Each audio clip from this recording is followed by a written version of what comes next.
For Inside Carolina, I'm Taylor Vippolis, and this is the Insider Rundown where I'll cover what I'm hearing when it comes to UNC football.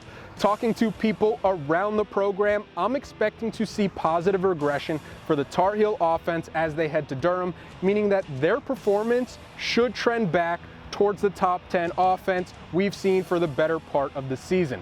The reason being that Carolina doesn't believe Duke can win at the line in the way that Notre Dame and Miami were both able to. According to Pro Football Focus, Miami has 4 of the top 11 players in the conference among all front 7 players, whereas Duke, in comparison, doesn't have a player until you get in the 30s. Without that impact defender, it opens up the playbook for an already explosive offense led by the Drake and Josh duo, with Drake May and Josh Downs being one of the best quarterbacks and receivers in the country respectively. Downs is as polished a receiver as I've ever seen on this level, and while May has done a terrific job of spreading the ball around this year, I believe that benefits Downs with defenses unable to solely focus on him as the offense's primary target. The offense operates at another level when it gets the ground game going, something that the UNC defense has actually been able to limit against its competition recently. Since the defensive players only meeting in 2 games, Carolina has held its opponents to an average of 71 rushing yards per game. Sustaining those numbers over the course of a season would put you in elite company, as it would currently rank 4th in the country.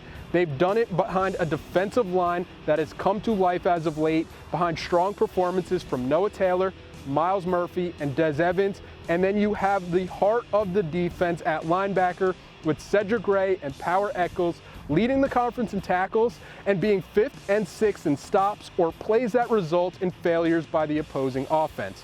They're making teams one-dimensional, and the belief is, if given the choice, you stop the run because it sets the tone with physicality and it helps you win in regards to the time of possession, to where you play at your own pace.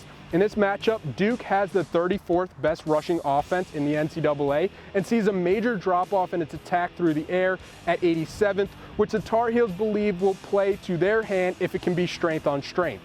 Another reason to like Carolina in this contest is the fact that the Tar Heels think they are the more battle-tested team in this game for the victory bell. TeamRankings.com says that UNC's strength of schedule checks in at 47th through 6 games, as opposed to Duke at 99th. The Blue Devils have yet to lose at home this year, but that's been against Temple, Northwestern, North Carolina A&T, and Virginia, who are a combined 7-15 on the year. Saturday is going to be a few steps up in competition for them, considering Carolina has gone into much tougher environments and remained perfect away from home.